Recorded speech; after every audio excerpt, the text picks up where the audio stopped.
We reject the ideology of globalism, and we embrace the doctrine of patriotism. Not only will this tax plan pay for itself, but it will pay down debt. There are moral and legal obligation questions that I think we'll have to wrestle with as a society. When we as people go wobbly on the truth, we go wobbly on America. All you have to do is look at the numbers, look at what we've done. And this is only the beginning.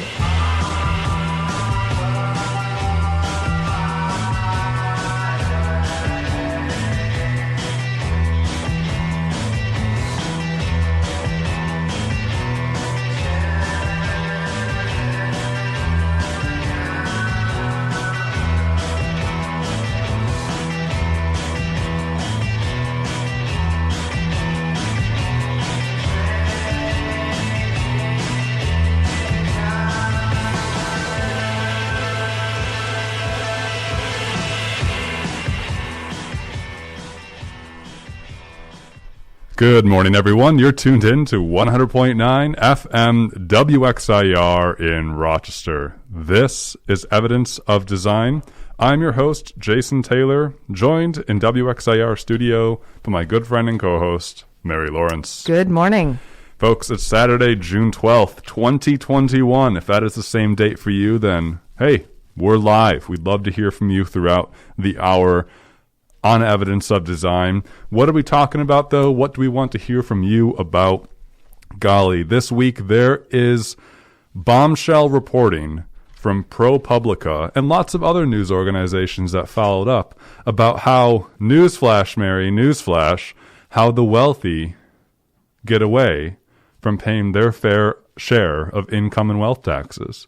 What? I know, we've never talked about such a topic before, but hey, in all seriousness, the reporting that has come out this week and the greater attention given to this phenomenon is really helpful because it raises more awareness in the public consciousness about how unequal our society is because the wealthiest Americans have rigged the political and economic system, in our opinion, to perpetuate their increasing share of income, wealth, and also political power. ProPublica has received a never-before-accessed trove of IRS files that detail how much, or really, how little taxes that the wealthiest Americans pay. We're talking about the names that we all know, the Mark Zuckerbergs, the Jeff Bezoses, the Elon Musks, the Michael Bloombergs, the Warren Buffetts, all of those folks. How little taxes they pay. In many cases, we, as sort of the more middle to lower income Americans, pay a greater share of taxes than these multi-billionaires. I'm sort of joking about this because, hey, it's not newsflash to us. That's what we cover on Evidence of Design all the time. Our show, Evidence of Design, is all about critiquing income and wealth inequality. We think there is way too much economic inequality in society, and we don't think it's here by accident. We also don't think it's inevitable. We think our society is economically unequal because of the policies and practices put in place by our leadership and by the super wealthy and by our aristocracy in the United States. That's what we cover here in Evidence of Design, and we're glad you can join us on 100.9 FM WXIR. Again, we're live, so we'd love to hear from you by giving us a call at 585-219-8889.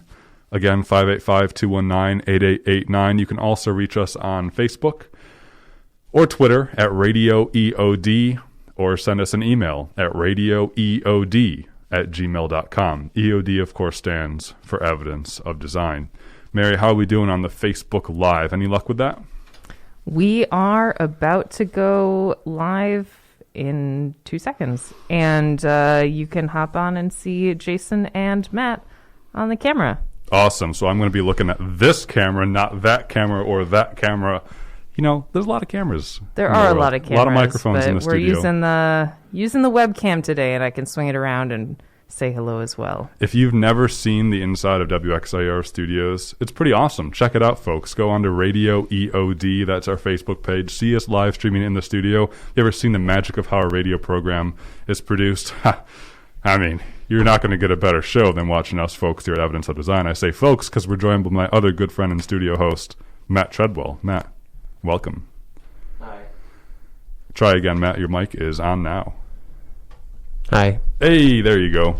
You can also see me swallow my mask. I have I forgot my mask, so I have a spare one here, and it's really small, and I keep chewing on it as I talk. It's really fun. I can't wait to see 10 years from now all the medical reports of how many fibers we've inhaled from all these masks, Don't know if that's going to be a thing, but I'm not going to be here. I certainly feel like my body composition is half fiber, mask fiber now. Yeah, the first time you use one of those disposable ones, I always, especially in the height of the pandemic, I'd put a new mask on and then I'd go to the store and be coughing like crazy because the fibers were irritating my throat, and I was like, everyone's just going to think I have COVID, but I just can't breathe because the mask is only the first time, though. Now I just wear fabric ones all the time. I remember the first week of COVID, when things were really scary, didn't know what was going on. The food in the grocery stores were out. You saw those scary pictures of no milk or eggs or cereal or meat. The horror. The horror, I'm going to have to eat my canned tuna fish that I've stocked up for the end times. I was in the grocery store the first week of COVID, and I coughed. It's like everyone around me, meaning the 6 people who were brave enough to venture out to the grocery store then, were all looking at me like I was a zombie, and I was scared myself. Every head around you turned in your direction. Yeah. I coughed once. I was like, oh my God. It's happening right now. Here it comes. I'll never forget that. Yeah, it was really weird. It's like all of a sudden, I feel bad for folks who just who have asthma or just chronic coughing or whatnot. And that's cough. It's suddenly became socially stigmatized to have to clear your airways, but not so much. Hey, I'm glad we're in the positive trajectory with COVID, at least here in the United States, and hopefully it keeps going that way. And golly, yeah, it's been quite 2 years. But hey, folks, let's talk about taxes this hour with great reporting that came out this week, again from ProPublica and among others. I'm just going to read to us the titles of some of the articles we're going to get in today. So the bombshell report, again by ProPublica, this week, the title is "The Secret IRS Files. Trove of never-before-seen records reveal how the wealthiest avoid income tax." That's by Jesse Eisinger, Jeff Ernstthausen, and Paul Keel. I know I pronounced all of those correctly, so that's great. But definitely check out these articles. Again, ProPublica, The Secret IRS Files. We're also going to get into some reporting by Mother Jones. Their article is called "It's Not Just Income Taxes. Billionaires Don't Pay Inheritance Taxes Either." That one is by Michael Mechanic. His last name is literally spelled Mechanic. I was wondering about that last night. Yeah. Is that a thing with Mother Jones where they all just have different labor last names? I'm not sure. They're pseudonyms. They're all superheroes, really. Right. New York Times, "Private Inequity, How a Powerful Industry Conquered the Tax System." That one is by Jesse Drucker and Danny Hakim. Also New York Times, "Meager Rewards for Workers, Exceptionally Rich Pay for CEOs." That one is by Peter Evis. Just those 4 articles came out this week. There's many, many more, all detailing in great information, specificity about how the wealthy avoid paying taxes in the United States. I'd just like to say that I did the reading this time. I'm very prepared. I'm ready to discuss the intricacies and nuances of grits, grats, Q-tips, guts, guns, gods, and gore. Gods, Guns, Grits, and Glory by Mike Huckabee. No, Matt, you're referring to acronyms, the alphabet soup of financial activities that the wealthy use to avoid paying taxes. This was detailed in that aforementioned Mother Jones article about, it's literally just alphabet soup, 8 or 9 different financial incentives and strategies and loopholes that the wealthy can use to not pay taxes. For the next 50 minutes, most of what we're going to talk about is probably not going to make a lot of sense. Not to us, not to most listeners. And it's meant to be that way, right? Our tax system is meant to be inscrutable so that the wealthy who have the resources to take advantage of this arcane system can get away with it. If it was transparent, they couldn't get away with the things they get away with. So it's meant to be not transparent. It's meant to be complicated. And if you feel at a loss when you try to get into the tax system and understand how things work, if you feel like, golly, I don't really know what's going on, maybe I'm just going to give up on this. Don't do that. That's what is meant to happen, for you to give up on trying to understand it. And you don't need to be an expert in it. Don't feel pressured to be an expert either. Just try to get a sense of what's going on and understand what's happening, and try to get a sense of what we can do to fix it. So again, don't feel bad about stumbling over all the details of this stuff. It's meant for you to feel bad about it, because that way the wealthy can get away with it. Well, hey, let's take the ProPublica reporting to start with. Again, this is Evidence of Design on 100.9 FM WXIR in Rochester. The secret IRS files by ProPublica this week. To quote that article, they say the authors write, taken together, let me half quote it. It says, taken together, the current tax system demolishes the cornerstone myth of America, that everyone pays their fair share and the richest Americans pay the most. Well, according to the IRS, records show that the wealthiest can, indeed perfectly legally, pay income taxes that are only a tiny fraction of the hundreds of millions, if not billions of dollars that their fortunes grow each year. That was not an exact quote, but gets to the heart, and mainly using their words, of what they're talking about. So whereas normal everyday Americans live paycheck to paycheck, the median household income in the United States is $70,000, and on average, Americans will pay about 14% of their income in federal taxes. Well, the highest top marginal tax rate in the United States is 37%, but it just turns out the wealthy basically never pay the top income tax rate of 37%. And ProPublica goes into detail how that happens. For instance, by the end of 2018, just the top 25 wealthiest Americans were worth $1.1 trillion. That's more than the GDP of many countries on this planet. Not just that, but they had a helpful metric in there of how many average Americans that was equal to, which was, for the same as 25 people, 14.3 million average Americans have that much money altogether. So the top 25 wealthiest Americans, $1.1 trillion. It would take 14.3 million average Americans to have that much money. And here's the kicker, though. The federal tax bill for the top 25 wealthiest Americans in 2018 was $1.9 billion. Sounds like a lot of money, right? $1.9 billion. It's a big number. Well, the tax bill for those 14.3 million Americans was $143 billion. So over 100% more. So normal Americans are paying staggeringly higher shares of income taxes than the wealthiest income earners. Of course, you're talking about way more Americans compared to a smaller amount of wealthy people, but proportionally, wealthier people pay much, much less of the total share of tax burden. Jason, so I'm hearing two really important words in here, and that's income and wealth, and how those are different. And one of the things I thought was so fascinating about this article is that it really talks about how those things are extremely different when it comes to taxes. And so we're talking about income tax, right? Yeah, there are multiple different types of taxes in the United States. For most of us, we are only concerned with income taxes. That's the stuff, of course, that comes due in April, and we report all of our income for the year, and then we are taxed at a rate according to our total income. Income tax.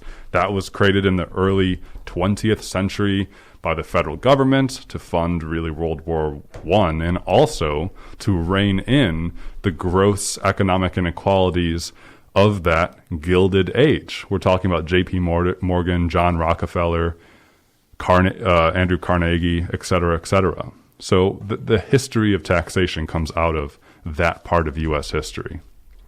Today, income taxes are what matters to most Americans because most Americans only get money through income, meaning trading your labor for pay. There are other types of taxes, though. There's corporate tax rate, so that's the rate at which corporations are taxed. There's capital gains tax. That's the tax through gains in investments, say, stocks, bonds, or other assets. There's the estate tax. That's the tax on inheritance when someone who's grossly wealthy passes away. So when it comes to income taxes, ProPublica is really going into looking at income taxes, not so much wealth taxes, although it does cover that. Why? Is because the United States doesn't have a wealth tax. We don't have a wealth tax. Your wealth can increase, your assets can increase by an infinite amount in the year, and not necessarily will that be taxed, because we're only covering income taxes. And so millionaires and billionaires can have a ridiculous amount of income or a ridiculous amount of wealth. Either way, they can avoid paying their fair share of taxes on those through different systems. For example, according to the ProPublica report, the wealthiest Americans, let's just look at the top 25 wealthiest Americans, they saw their collective net worth rise $401 billion from 2014 to 2018. They paid a total of $13.6 billion in income taxes over those 5 years. But given how much they saw their fortunes rise, it only amounts to a true tax rate of 3.4%. And so again, the average American often pays around 14% in income taxes of their, approximately $70,000 for the household. Right. So that's pretty small in comparison. Yes. And how do they do this? How do the wealthiest Americans get away with doing this? Well, there's a number of ways as described in this ProPublica report that came out this week again, called, among other things, The Secret IRS Files by Jesse Eisner, among others. And one of the ways that the wealthiest get away with this is so fascinating to me. This is so fascinating. So the wealthy get away with paying low income taxes by having Low income. This is how you get folks like Donald Trump waiving his income as president. Say, no, I don't need the $180,000 of income. He does that to seem folksy and good for the American people. But no, this is how you also get CEOs. Mark Zuckerberg saying, no, $1 salary. Give me a $1 salary. They don't want a salary like you and I get because they don't want to be taxed on it. They lose money if they get an income. Right. The wealthy try to avoid getting income. Well, how do they pay their bills then? If you're not getting an income, how do you go buy your milk and eggs at the store? How do you pay your car insurance? How do you pay for your health care? What they do is they take out loans. Low interest loans from banks.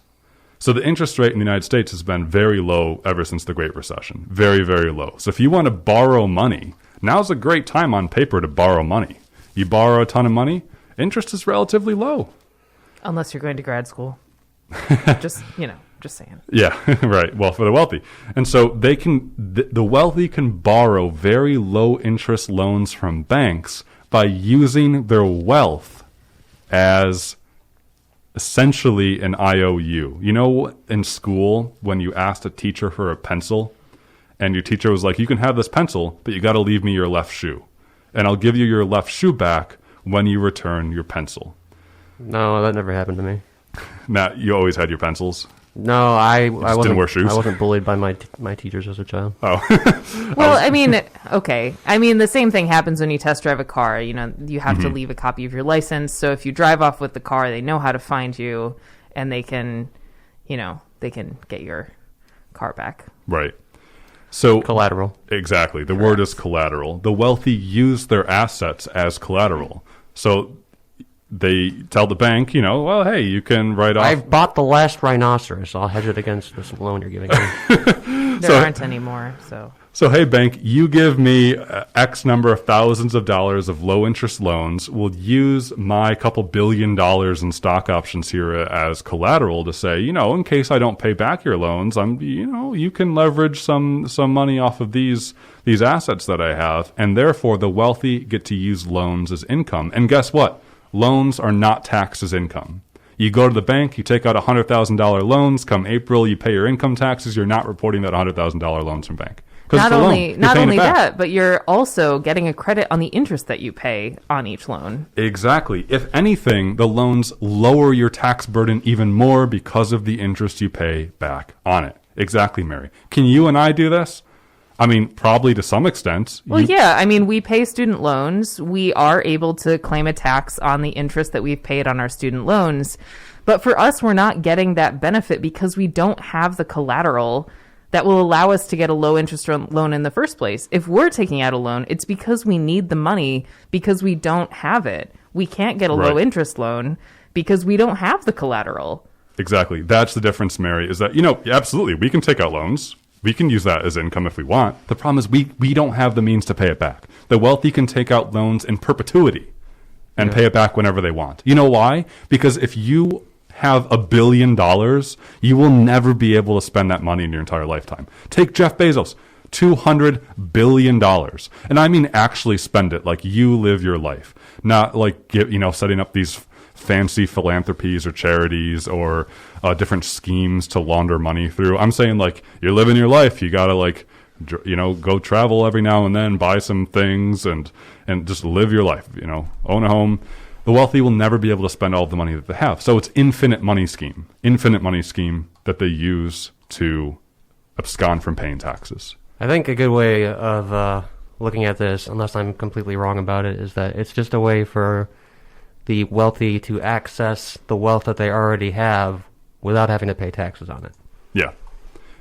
And why is because, Jeff Bezos doesn't actually have $200 billion in his bank account. It's most of his wealth is called unrealized, meaning it's not liquid. He can't sort of cash it in. He can't withdraw $200 billion and go to the casino the next day. Just like NFTs. Yes. Non-fungible transfers. Exactly.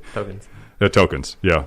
He would have to sell a lot of his assets and his stocks and et cetera, and then that would be taxed. So he doesn't want to do that. But then he would have those realized gains and use that money, et cetera, et cetera. So a lot of unrealized gains. But Matt, as you're describing, the wealthy can take these low interest loans from banks by using their unrealized capital as collateral to essentially access unrealized money. Is that complicated? Yeah, it is complicated. Does it happen all the time for these folks? Yeah, it does. So does it matter for us? Yeah, because the IRS estimates that annually there's $350 billion at least that is not being collected in taxes. $350 billion. That is 4 times the entire federal education budget. At least. So it really does matter. It's really quite incredible. Just a reminder, we're talking about bombshell reporting this week by ProPublica. The title of the article is "The Secret IRS Files, Trove of Never-Before-Seen Records Reveal How the Wealthiest Avoid Income Tax." It's by Jesse Eisner, Jeff Ernsthausen, and Paul Keel. Highly recommend reading that. And you're listening to Evidence of Design on 100.9 FM, WXIR in Rochester. We'd love to hear from you as we talk about how, newsflash, the wealthiest individuals do not pay their fair share of income and wealth taxes.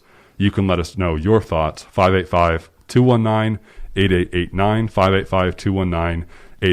585-219-8889. You can also comment with us at our Facebook page, where we're also live streaming in WXIR studios by going to our Facebook page at Radio EOD.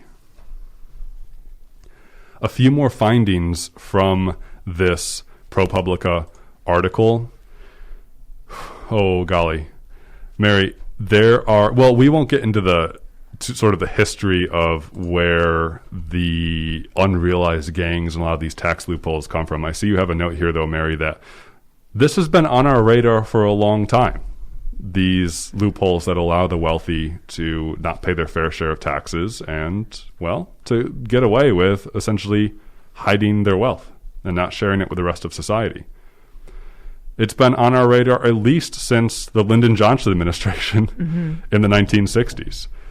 Back then, there was a report that came out by then Treasury Secretary revealing that 155 Americans of the time making over $200,000, though in today's money that would be millionaires. So 155 Americans, millionaires at that time, had paid no taxes. That was also during the Vietnam War. Yeah, and this was a really fascinating part because what came up out of that was he was warning Congress, saying that, hey, you know, if we don't do anything about this, if we don't reform our income tax and we keep letting these millionaires pay no income taxes, we're going to face a taxpayer revolt. And it turns out that members of Congress that year, so again, this was during the Vietnam War, which was extremely controversial, members of Congress received more letters, more angry letters about tax laws than about the Vietnam War. And I'm sure they received a lot about the Vietnam War. So it's a pretty big thing. But we haven't heard about a tax revolt this time. So maybe it's something we should start bringing up. Come on, America, get your act together. Stop posting angry emails at MAGA heads on Twitter and write to Chuck Schumer. Hey, Chuck, reform this tax system for us, please. No, Mary, jokes aside, yes, absolutely. It's a really serious time. There's a high leverage opportunity that we have right now to finally reform our tax system. You know why? Because a lot of folks in the Biden administration are proposing changes to the tax system. What gets covered in the news is that Joe Biden is proposing to pay for infrastructure by raising the top marginal tax rate from 37%, which we just covered isn't what the wealthy pay anyways, to 39.6%. Oh, man! Slow down, folks. The wealthy are really going bankrupt out of this once we raise their top tax rate 2.6% off what they're already not paying. Right, because we already covered they're paying an average tax share of 3%. If they're paying at all. What's 2% of zero? If zero is under the line, it's undefined, Matt. That's all I remember from math in high school. So I hope you learned that before high school. So this is what gets covered in the news, where Joe Biden is the big bad socialist raising top marginal tax rates 2.6% on people who don't pay it anyways. Yeah, that makes them smart, by the way. Just thought I'd throw in that little nugget. Yeah, as Trump would say, I don't pay. Not paying taxes makes me smart. Sure, it does. It also makes you. Never mind. It's public radio here. So, however, the Biden administration is also proposing to change many of the loopholes that allow the wealthiest individuals to abscond from paying taxes. These are the things that don't get covered as much because they're not as sexy to talk about. They're complicated to talk about, but it's really important. Do I have high hopes that the Biden administration will successfully make these changes? No, because... well, they're all wealthy, too. Yes. I'm waiting to hear what the Senate parliamentarian says about this. I don't have high hopes because the 50 Republican senators and however many in the House, you can sure as heck bet not a single one of them will vote to reform taxes because the Republican strategy for the past, modern decades of their inception has been to allow there to be an American aristocracy that disguises itself through the lens of folksy populism and supporting small c conservative values. They don't care about that at all. The Republican elite actually care about making the U.S. be an aristocracy and destroying democracy. That's what the Republicans stand for, in my opinion. I think it's very clearly borne out by their actions. But the Democrats, too, we've covered on the show how Democrats in Congress have taken in hundreds of millions of dollars of lobbying efforts by the tax lobby and have helped to pass many of the things that have allowed the wealthy to abscond from paying their fair share of taxes. Yeah, partially because they're part of the wealthy people who are doing so, who are getting money from it. So what is their incentive to, change those laws? This is great. So from a different New York Times article, one of the others that we want to cover throughout the hour, this one's called Private Inequity, How a Powerful Industry Conquered the Tax System. This one's by Jesse Drucker and Danny Hakim. It's about the private equity industry. Private equity is essentially made up of people who don't produce a lot of value for society, but who are exorbitantly wealthy. It's like flipping houses, but instead they flip companies, where they buy up companies, they gut them, and then they resell them for profit for themselves, and oftentimes leaving the company or the original owners of them at a loss. Private equity, good stuff. In that article, in the New York Times article, they talk about how the Obama administration had tried to close some of the loopholes that allow the wealthiest individuals, specifically the private equity industry, to not pay their fair share of billions of dollars in taxes each year. Some of the loopholes are called the carried interest loophole. They're called fee waivers.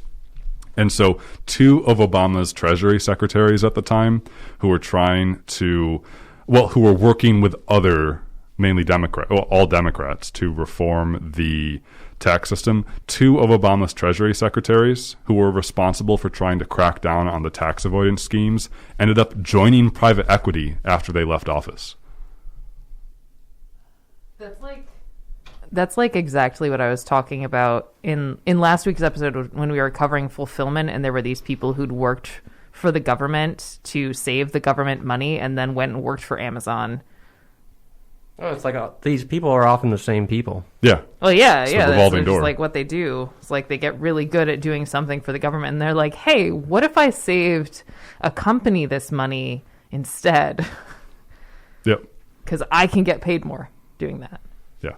It's the same schmucks who just devote their entire life and intellect to figuring out how to make as much money as possible that produces as little societal benefit as possible. That's like the game, you know? Yeah. That's the game, and that's what they do. Two of Democratic Obama's Treasury secretaries and so many others, you know, who are in these influential positions. Steven Mnuchin, the last Treasury secretary that we had, who for 4 years served under Donald Trump, you know, he comes out of those industries, and he is now back in the, of course, private financing system. Do you remember a guy called Mitt Romney? Of course. The Republican nominee for president, who's now been castigated by the Trumpian party of Republicanism. Yeah, in 2012, when he was running for president, he came out of private equity. He was a private equity manager. It's all the same people. That gave rise to his nickname at the time, which was R Money. R Money. I didn't hear that, actually. Oh, that's good, though. It's amazing. Yeah, so really interesting reporting. The New York Times article goes into some other ways the private equity system absconds itself from paying taxes. This quote is great, though. So the IRS has been testifying to Congress as a result of some of these leaked IRS documents that, again, ProPublica reported on, as we just covered. This week, on Tuesday, in a testimony to the Senate Finance Committee, IRS Commissioner Charles Rettig said, quote, "If you're a wealthy cheat in my words here to abridge it, a private equity firm, your odds of getting audited are slightly higher than your odds of getting hit by a meteorite." Boy. He said that to the Senate this week. Your odds of getting audited if you're a wealthy billionaire in private equity are higher than your odds of getting hit by a meteorite. Slightly higher. It's amazing.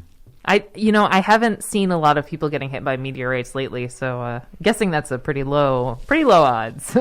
I've been reading a lot of reports how we got to be worried about space junk, because not only have we littered planet Earth, but we also have littered the stars. Well, there was that wasn't there like a Chinese satellite recently or something? Yeah, I mean, that sort of fell back to Earth. Yeah, it was I think their second, at least in 5 years, of Chinese satellites that have crashed back down to Earth, but also there's like this sort of like how Saturn has the ring of sort of rocks. Yeah, we have like a ring of junk, just crap, like Wegmans wrappers up. No, I'm just kidding. Yeah. No, it's like like space debris. It's just like little silicon platelets and just crap up there. Yeah, probably the odds of getting hit by a meteorite will rise once Bezos and Musk start going to space. He's doing that next month. I know. That's what I'm saying. He talked about how like it's always been a dream of his to go to space, and I like to imagine that he's not going up there to fulfill some childhood dream. It's just because he wants to like build banks at the L4 and L5 Lagrange points. They're gonna be called like Amazion Banks and Co. That's a Gundam reference. Nobody's gonna get that. He's gonna get super like. He's like, you guys have heard of offshore banking? Have you heard of off-planet banking?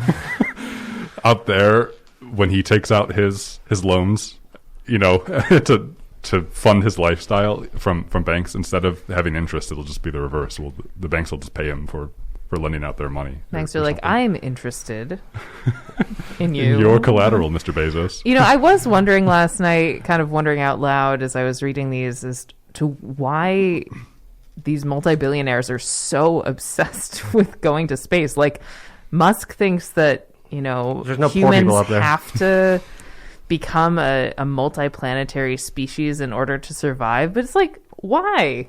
Why do you... Because we consume everything. Well, that's because they lack the foresight to realize that their lifestyle is perpetuating the planet's decline, and that they lack the imagination. No, they do recognize that. They just don't want to change it. Right.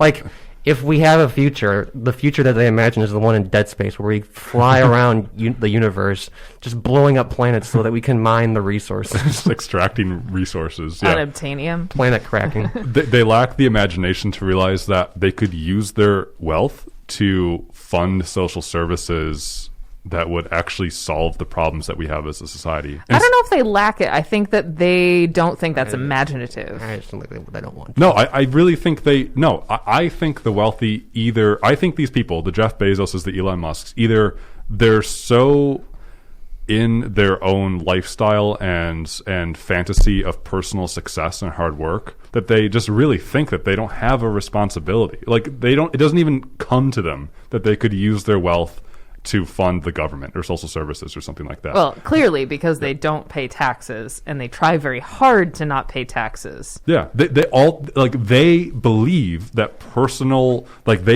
their personal success, right, has gotten them to where they are, and therefore they believe that it's their personal ingenuity to figure out how to solve society's problems. They don't believe in collectivism. They don't believe in society. That's why Jeff Bezos creates a $10 billion climate change fund that just has his own selected team of people figuring out what the best ways to solve climate change is. The government can do that work. The government has the scientists. It has the experts to do that. Yeah, they build a seawall to keep out the kaijus. Yeah.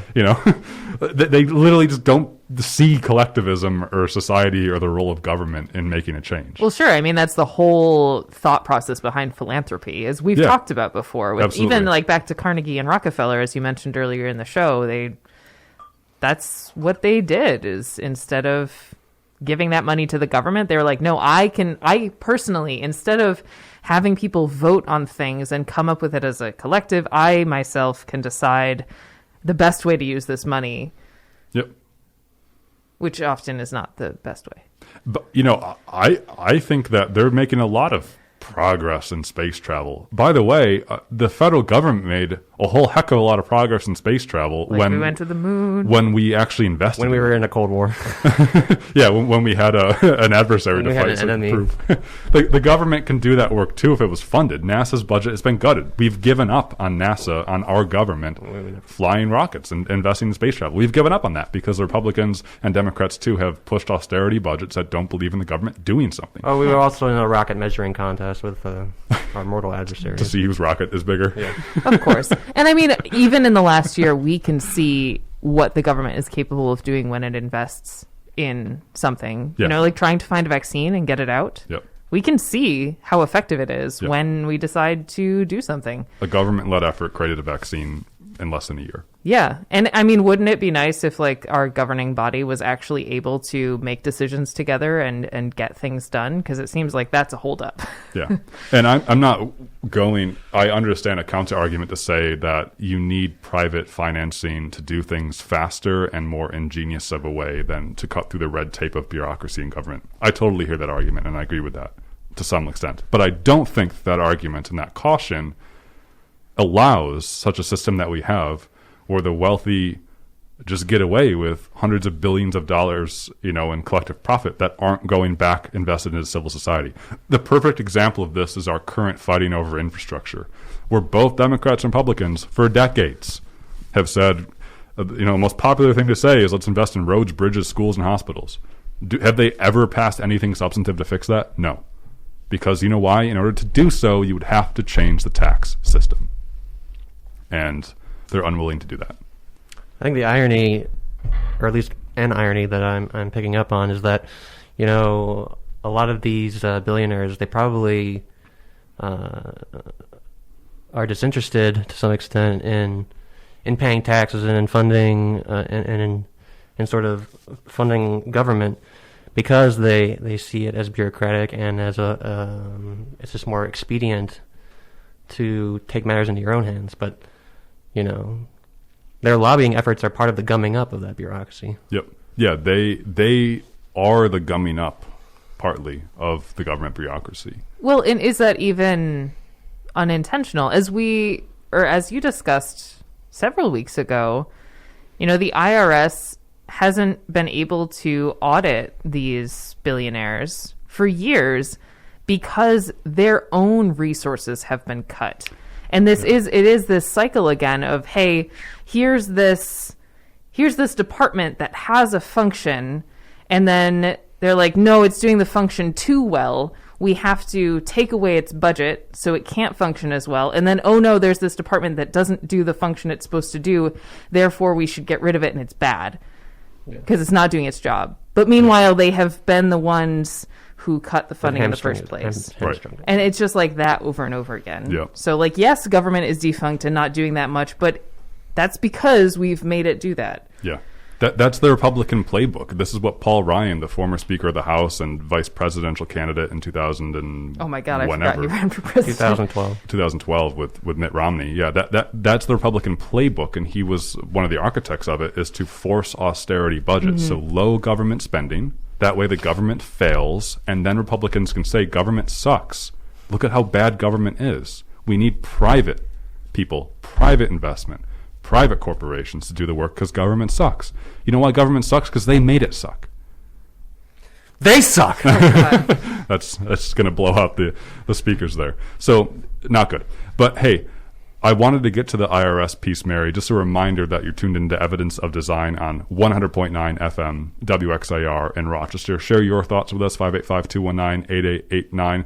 Mary, we did cover, I believe, a few weeks ago, maybe not, through talking about the IRS. ProPublica has done extensive reporting on the hamstringing of the IRS over the past 10 years. Their budget has been slashed, driven by Republicans. The number of revenue agents employed by the IRS has decreased by 43% over the past 10 years. In 2012, the IRS audited over 90% of the largest corporations and uncovered $10 billion in unreported tax obligations. That's back in 2012. Now, the IRS audits of wealthiest corporations has fallen over 50%. So more and more and more wealthy corporations avoid being audited. And audited also doesn't necessarily mean that they're going to pay more. If it's found that they're doing all of this legally, that just means that the IRS reviews it, I think, right? Yep. You're just reviewing. You're just checking. So it doesn't even mean that any of this is actually going to come into being paid more. It just means that those illegal things that are happening. And as we looked at in the ProPublica article, many of the things that people are avoiding are through legal loopholes. They're not illegal. So when the IRS looks at them, they can't really do anything about it. Yep. Less than 2% of millionaires were audited by the IRS last year. Less than 2% of millionaires. The average American is audited by the IRS more than the millionaires and billionaires.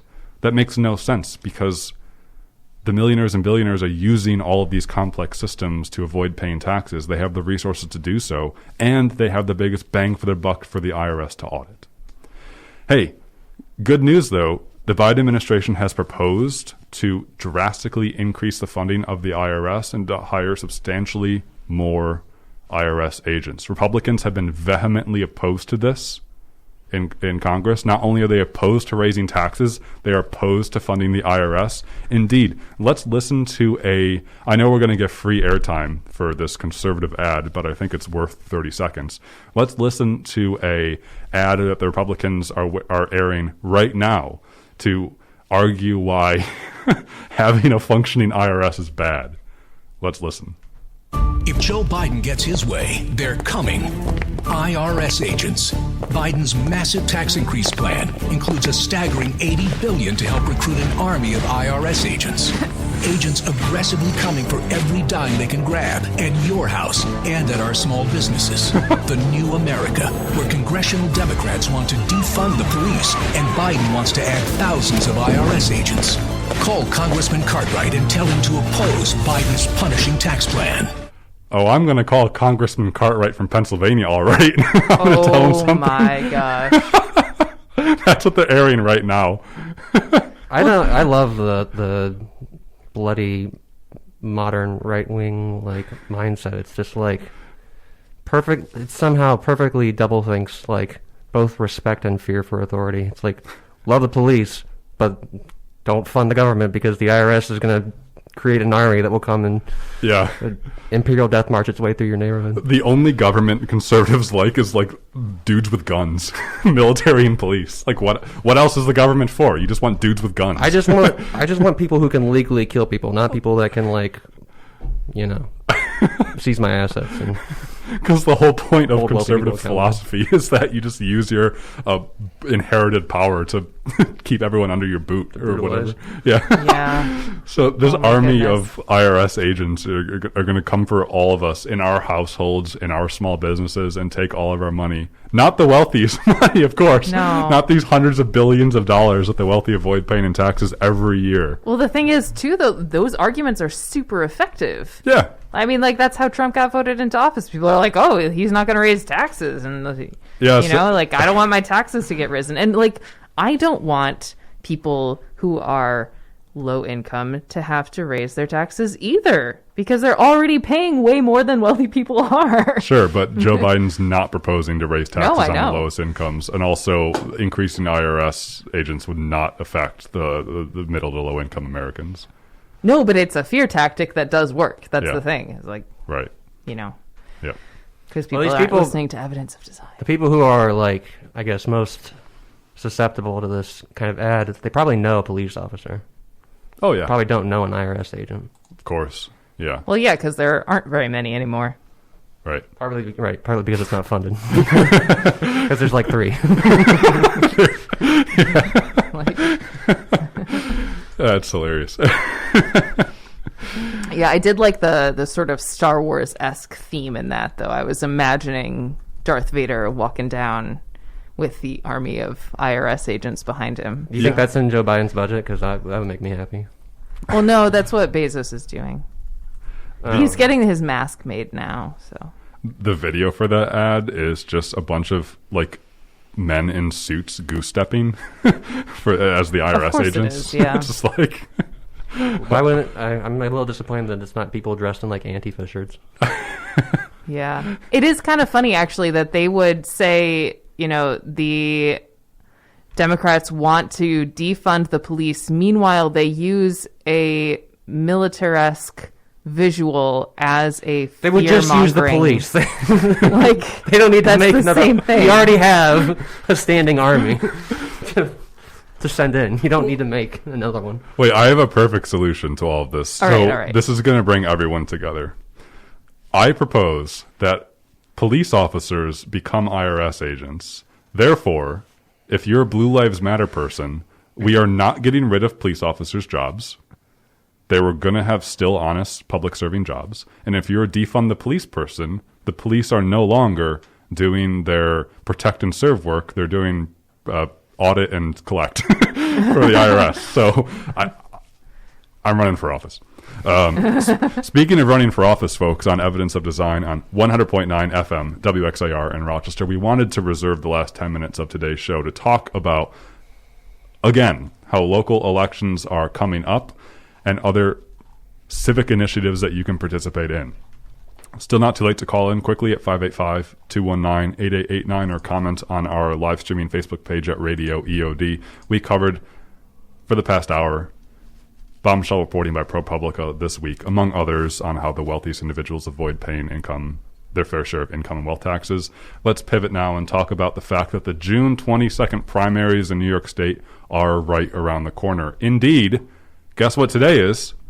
The first day of early voting. Woohoo! Right now, if you're listening live, you can go vote here in Monroe County.